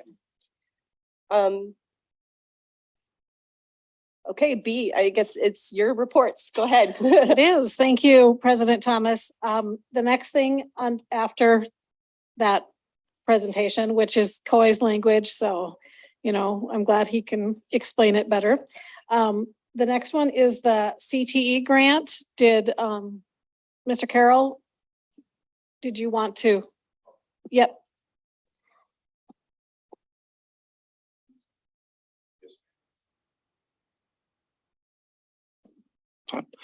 Good evening. For the CTE grant, it's the innovation grant from the South Dakota Board of Education, Department of Education. And we have two items that we chose. It's a grant for $250,000. And the innovative grant needs to be outside the box thinking, not just normal equipment that we're trying to acquire or purchase. So outside of Perkins and capital outlay and in our budget. So in our sponsorship funds. So two items that we chose was Anatomage, and it is an interactive medical device, a piece of equipment in order to dissection table, anatomy, physiology. It's cutting edge, and it's going to allow a deeper dive into those courses. The second item that we are going to requested, and that was today we requested it, is a CAT simulator.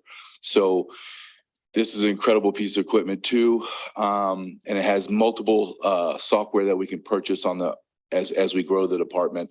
But for this one, we have an excavator software. So you actually you go into flight school, you get in a simulator and you practice takeoff, landing. Same thing with this. So what's great about this piece of equipment is when you get done the class, then you have a certification.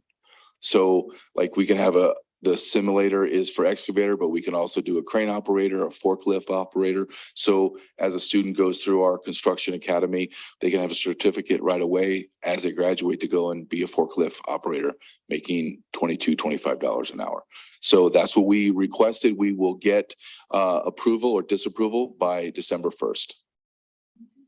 Any questions? From board members? Sounds really great. Thank you. Okay. President Thomas, that is one of the things we've talked about a little bit.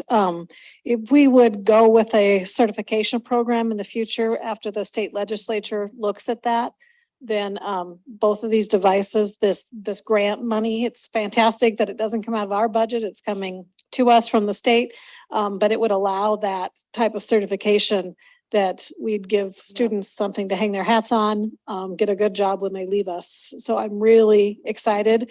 And you know, they're paying the big bill, and then we can hopefully find grants to add on some other opportunities for our students. So I really appreciate the work that went into that grant writing.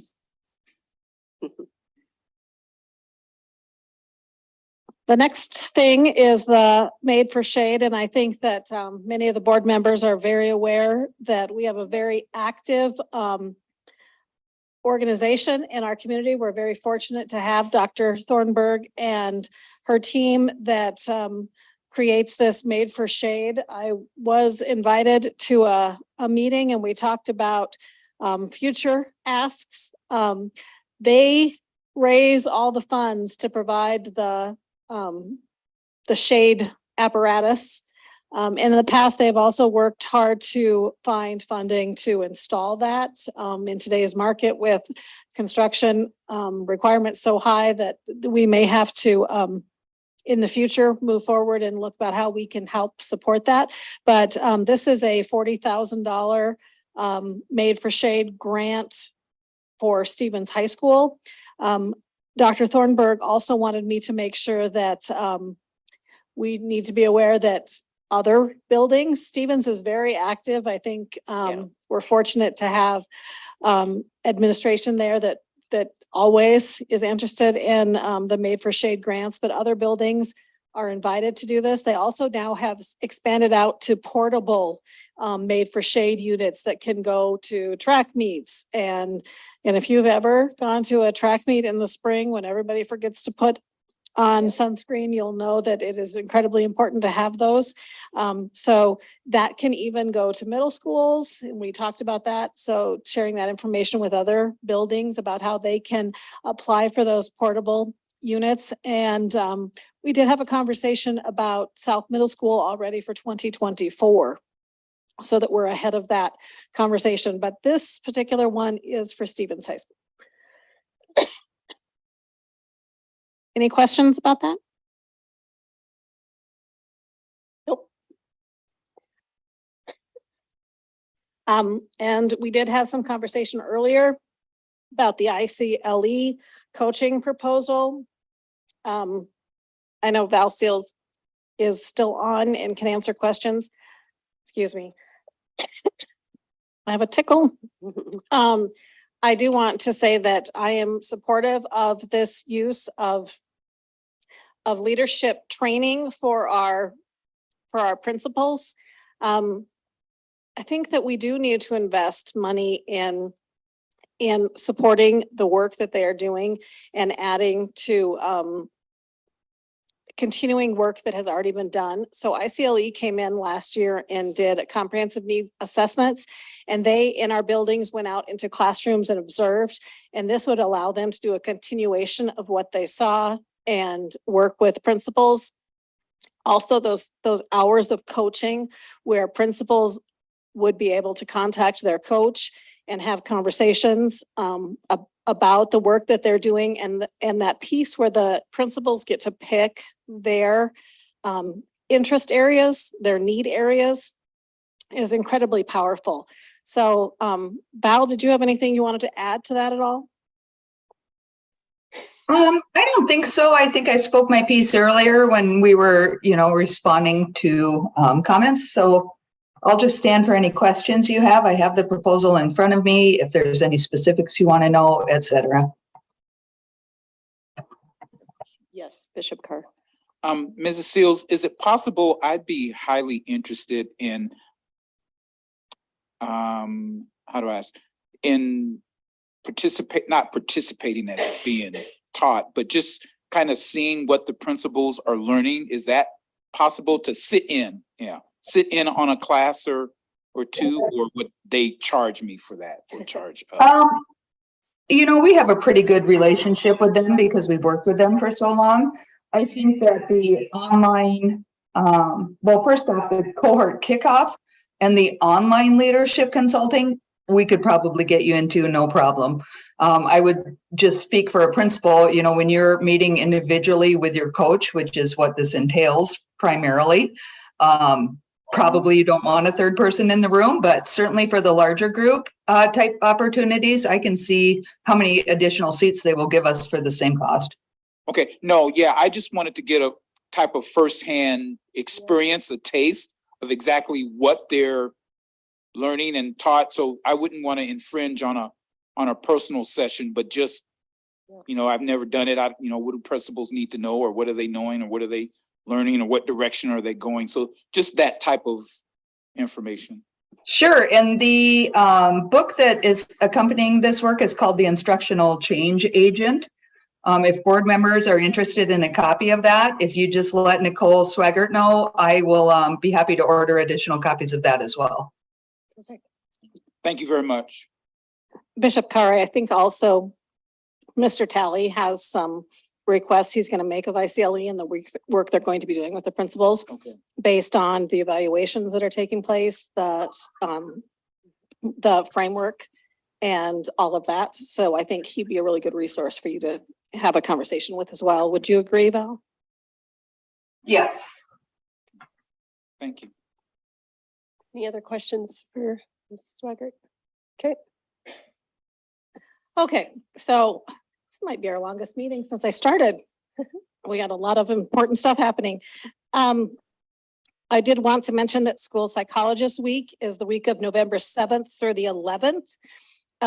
We truly value our school psychologists and all the work that they do to help identify our students for services that support their learning and mental health.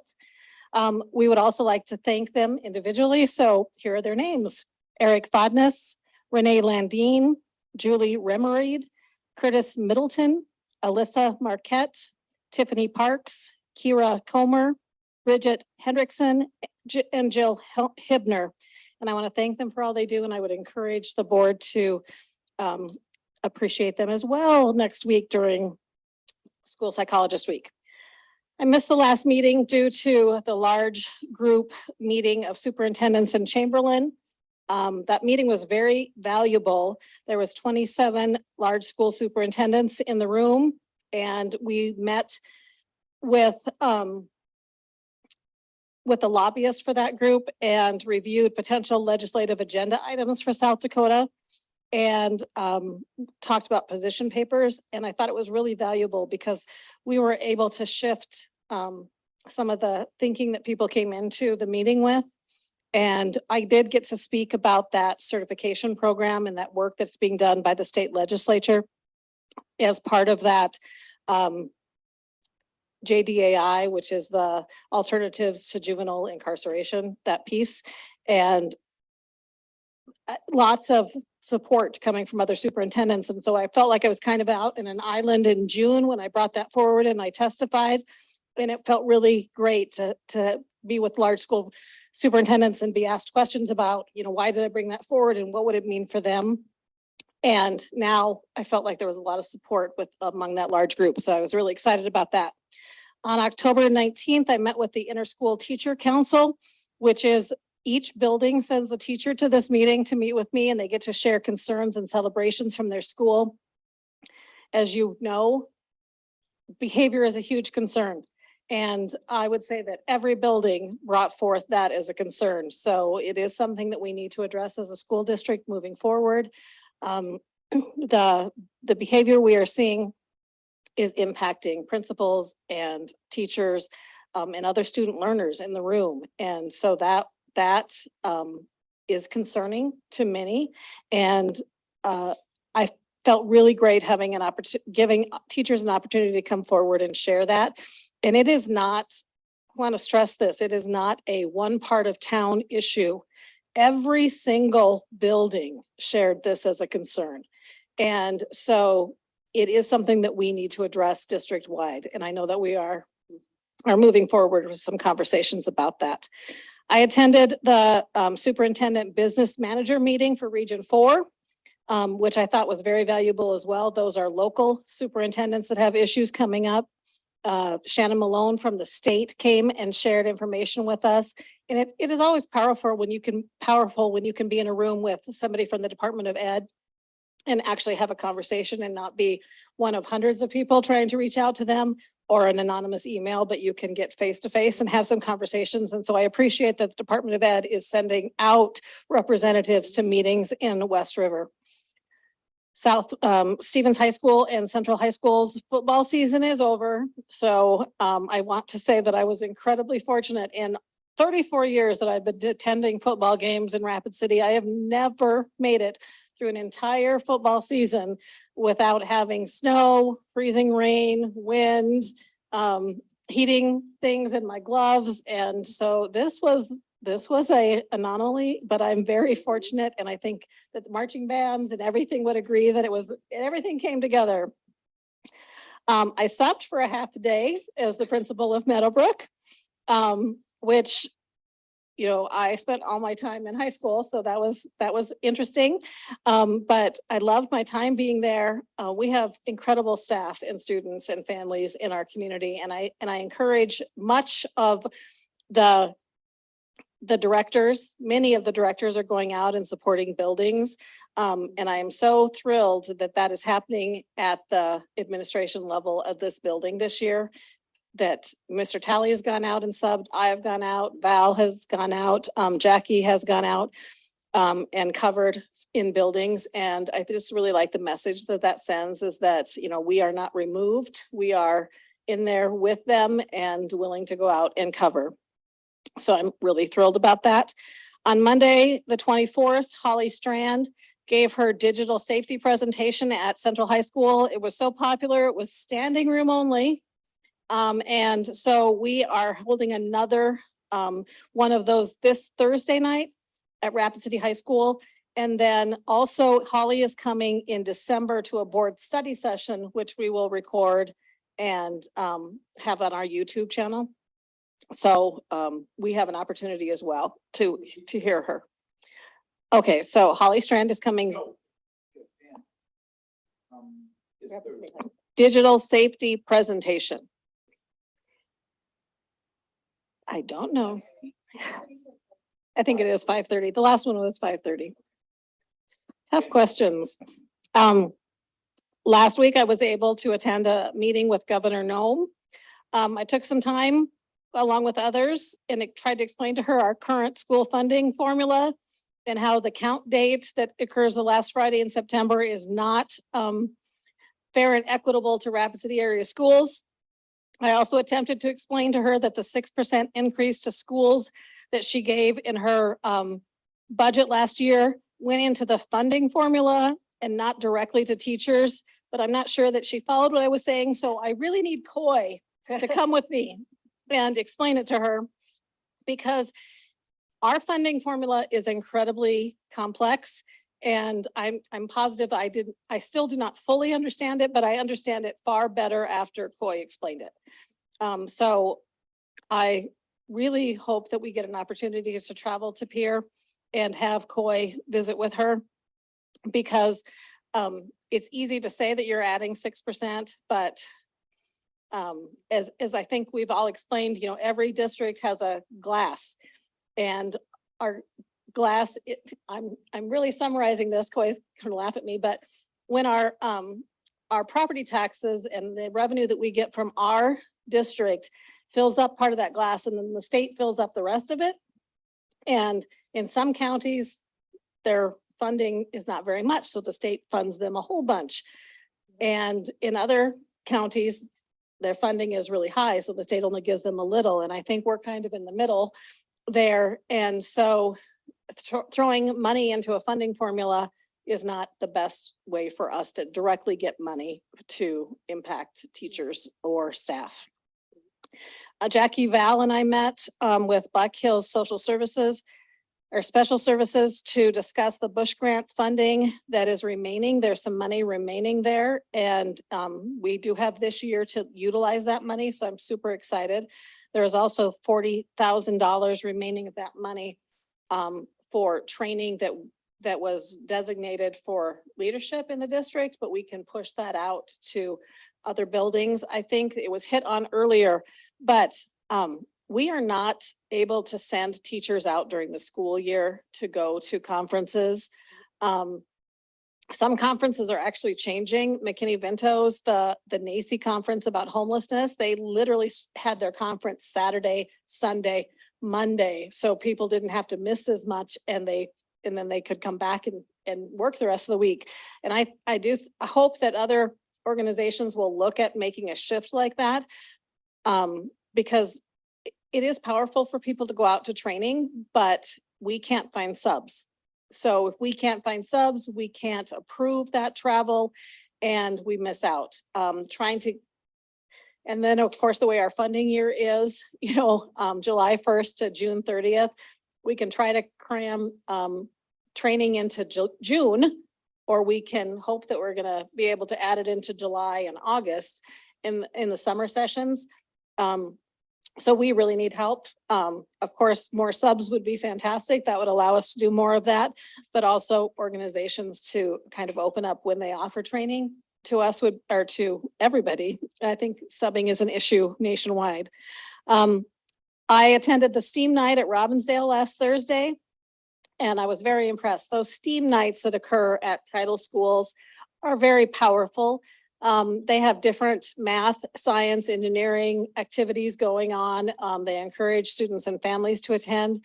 I want to shout out to Robbinsdale that they had student leaders in every single classroom that were volunteering to help the students and the families that came in. And it's so empowering to see us raising future leaders. It was wonderful to see. And I am just thrilled that we have that ability to offer those things in our district. We've made an offer for a community relations person and it has been accepted. So I'm excited to tell you that we will have a complete team working up here very soon in this month, once we get her on board, and I will make sure to introduce her. Mr. Talley held his monthly principal meeting today, and now he's traveling to Pierre as we speak because he has meetings with the State High School Activities Association. But 3 hours of work, hard work with principals of all the buildings, coming together and learning, and then, going back and continuing their day. It is so wonderful to see. So if you have the opportunity to attend one of our principals meetings, they're usually the first Tuesday of the month, but I'll make sure that Mr. Talley sends you out an update on that. So as you can see, we are continuing the work of the district. We have a lot of great things happening, and Mr. Talley and I remain thankful for this opportunity because I think the district is doing really well. Thank you. Excellent report. Thank you. Any other from board members? Okay. We are going to be going into executive session for SDCL 1-25-2.1. There will be no further action afterwards, and I thank you for coming and staying. I need a motion. Did you get that? All those in favor? Aye.